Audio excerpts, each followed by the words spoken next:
Hello, everybody. My gloves on.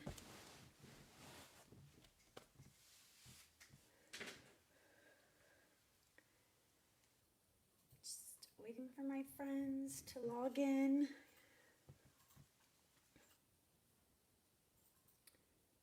I was running a few minutes behind today, but I made it. Hey, Rory. I hope the sound is better today, Rory. I played with it. It seemed to be working, but you never know. Hi, Lori.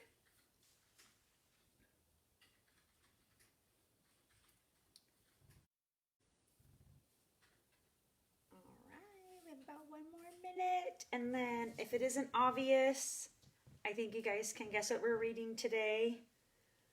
Super excited because not only do I love this story, but this is one of my favorite costumes. So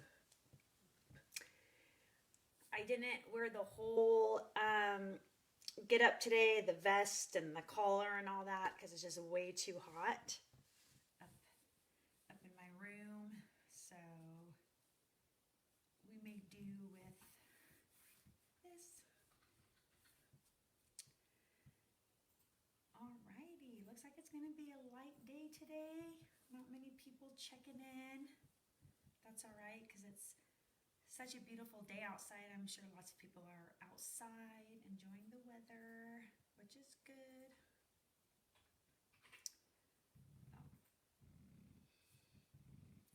I'm super excited to finish reading today because as soon as I'm done, I'm heading over to the park down the street because the churro truck is there. I don't know if you guys have heard of the churro truck. They travel around Riverside County. They're in my neighborhood today, and I pre-ordered churros that I've heard are amazing. So I'm so excited to finish reading and go pig out on the churros. And it is 4 o'clock, so we're going to get started. I'll get my drink of water, of course. We'll get started on Pinocchio. It's a little hard to drink water as Pinocchio. My big old lying nose gets in the way. So, anyways, today, friends, we are reading Walt Disney's Pinocchio. I actually don't have little history tidbits for you guys today. Sorry, I don't know any off the top of my head. I think this is one of the first books I've read to you guys that I don't have like any random information about, except for that it's Walt Disney's version of Pinocchio. So let's read. Here's the first page where Pinocchio is dancing with his kitty cat.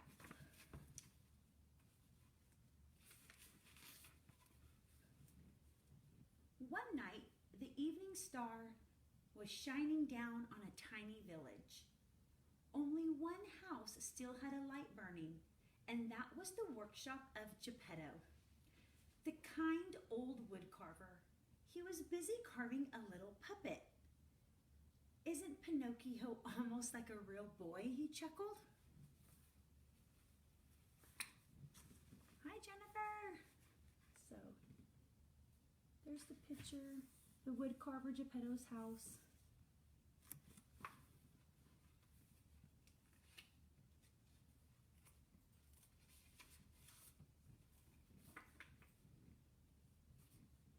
Climbing into bed, the old man mumbled, "I wish you were a real boy, Pinocchio." Jiminy Cricket overheard Geppetto's wish. He had seen how kind and gentle the woodcarver was, and he felt sorry for the lonely old man. His wish would probably never come true. Suddenly, a shimmery light filled the room. Then a beautiful lady dressed in shiny blue appeared. She raised her wand and said, "Wake, Pinocchio, skip and run. Good Geppetto needs a son." Pinocchio blinked his eyes and raised his wooden arms. "I can move," he cried. "I'm a real boy." "No," the blue fairy said sadly. "You have life, but to become a real boy, you must prove yourself brave, truthful, and unselfish, and Jiminy Cricket will help you." Go. So there's the blue fairy right there, and there's Pinocchio, and Jiminy Cricket.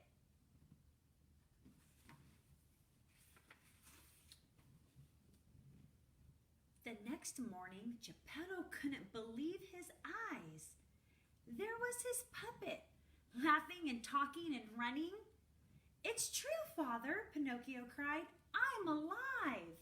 And after the initial joy was over, Geppetto said, "But now, Pinocchio, you must go to school and study hard.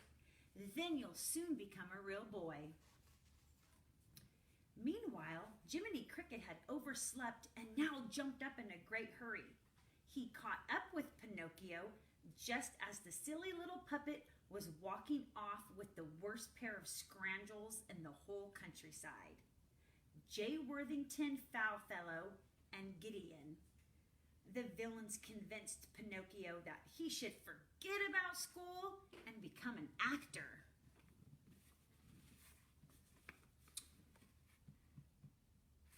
So there's Geppetto saying goodbye to Pinocchio, and there's Pinocchio running into the not-so-good guys in the town. Hi, Mary. Hi, Troy.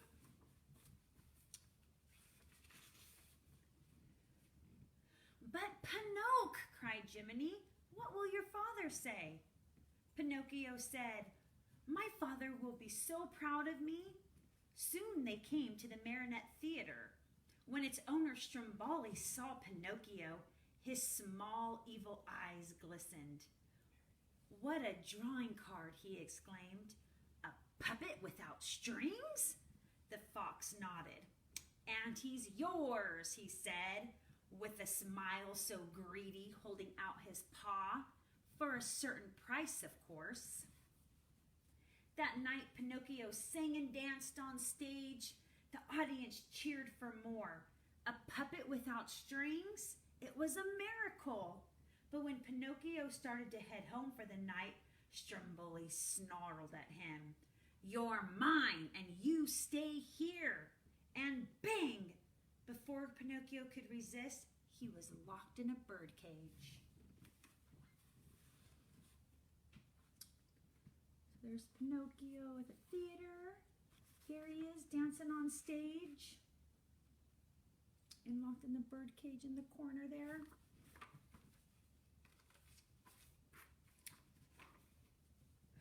"Oh, Jiminy," Pinocchio sobbed. "Why didn't I go to school? I'll never see my father again." Suddenly, the blue fairy appeared before the sad friends. "I'll help you this time," she said, "because you truly are sorry. Run home now, Pinocchio, and be a good son, or you'll never become a good boy." "Whew," Pinocchio said thankfully. "Let's go home." He and Jiminy started running as fast as they could. But whom should they bump into again? Foulfellow and Gideon. This time, Foulfellow persuaded the gullible puppet to forget his good resolutions and take a rest cure on Pleasure Island. Hi, Patricia. All right, so there's the blue fairy rescuing Pinocchio. All right, he's on his way home, but look who he ran into again. Those not so good guys. And they convinced him to go to Pleasure Island.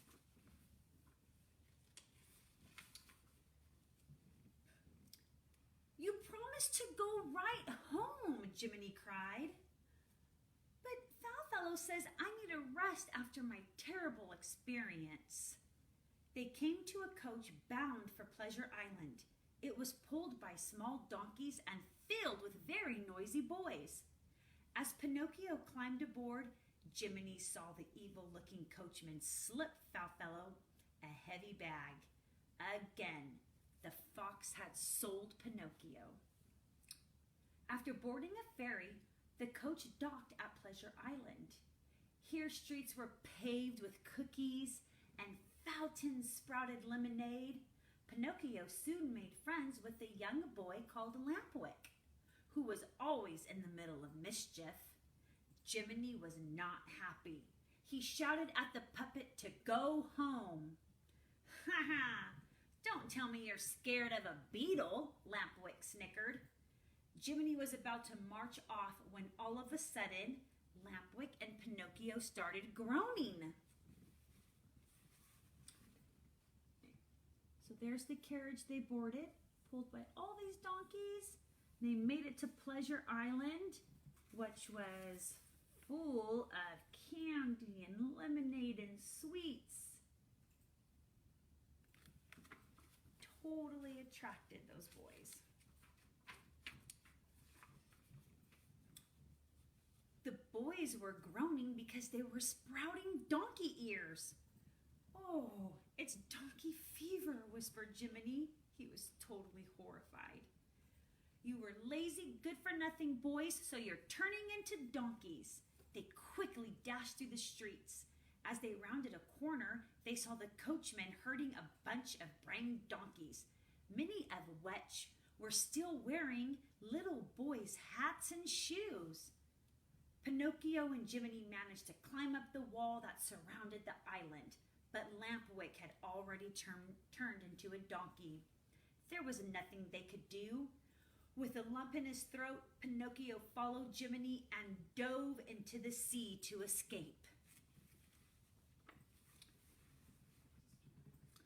So there's Lampwick and Pinocchio turning into donkeys. And Pinocchio and Jiminy escaping and jumping into the sea. Hi, Jess.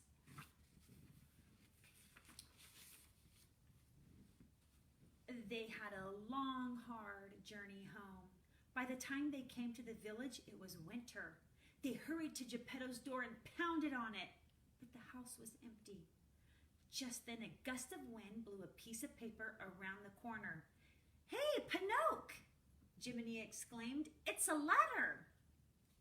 And the letter read, "Dear Pinocchio, I heard you had gone to Pleasure Island, so Figaro, Cleo, and I started off in a small boat to find you.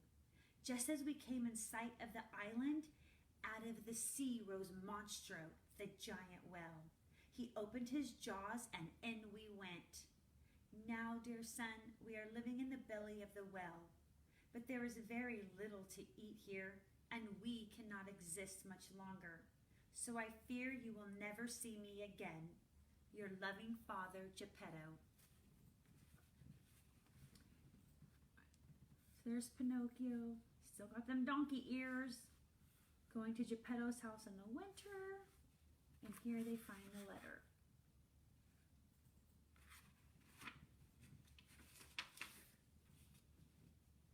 For a while they were both silent, too sad to speak.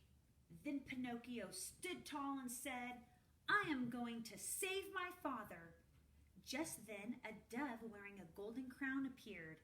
"I will take you," she said. "Climb on." Then she spread her wings and flew until they reached the seashore. Pinocchio and Jiminy did not know that the dove was the blue fairy in disguise, and that it was she who had brought them Geppetto's letter. When the dove was out of sight, Pinocchio tied a big stone to his big donkey tail. Then he and Jiminy leaped off the cliff into the ocean below. As soon as they reached the sandy bottom, Pinocchio scrambled to his feet. "Come on," he said, "let's find Monstro." "We'll never find him. We just won't," muttered Jiminy. "We're probably looking in the wrong ocean." So there's the blue fairy, disguised as the dove, taking Jiminy and Pinocchio to the sea, and here they've landed at the bottom of the ocean. Hi, LB.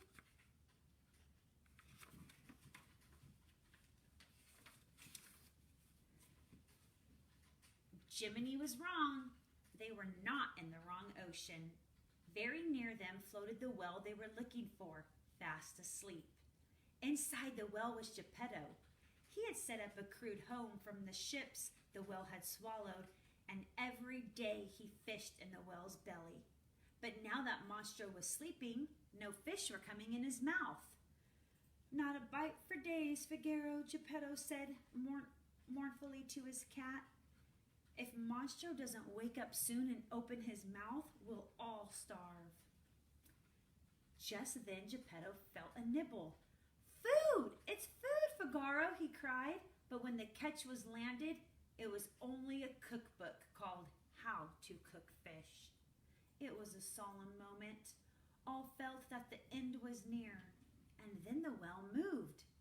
Monstro gave an upward lunge, and through his jaws rushed a wall of water. With it came fish, a whole school of tuna. Pinocchio saw Monstro coming at him. He held on to one of the fish that was eaten, and he too went inside Monstro's belly. So there's Geppetto fishing. All right, and so who's with him is his cat. It's not a person. It's his cat with him. There's Monstro the whale. There's the school of tuna. And Pinocchio is going to go in his mouth with the tuna.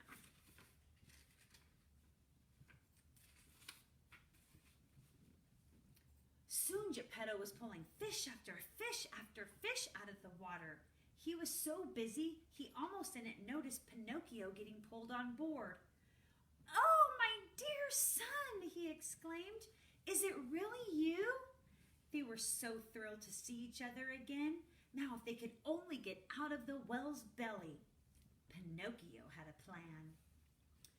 The puppets set fire to a pile of crates. As the fire began to smoke, they jumped onto a raft. Soon the well gave a monstrous sneeze. Choo! Out with the raft, past those crunching jaws into the open sea. But they were not yet free. The angry well plunged after them and splintered their frail craft. Geppetto was sinking. "Just go, my son, save yourself," he cried. But the brave puppet kept him afloat as giant waves swept them toward the shore. Geppetto lay on the beach, gratitude filling his heart, and then he saw Pinocchio lying beside him. Pinocchio was still, cold, and pale. The old man was heartbroken. So there's Geppetto fishing all that tuna, and he catches Pinocchio, and they get out of the whale's belly onto shore, and there they are, and Geppetto notices there's something wrong with Pinocchio.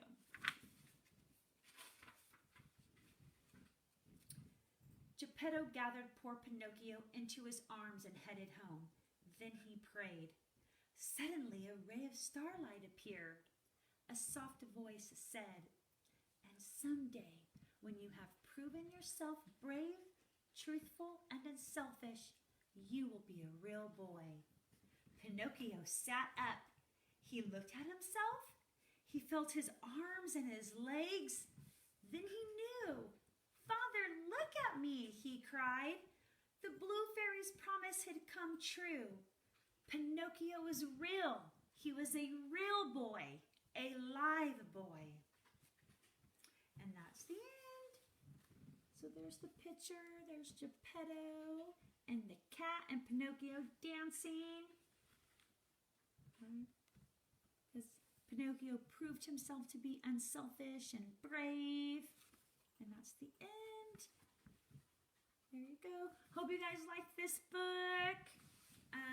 It's Thursday, so that means I will see you guys on Tuesday for another reading. I don't know what it's going to be yet, but I will let you guys know on Tuesday morning. Hope you guys have a great weekend. If this great weather continues, you guys should definitely go outside and enjoy it. I miss you, and I'll see you guys soon. Bye.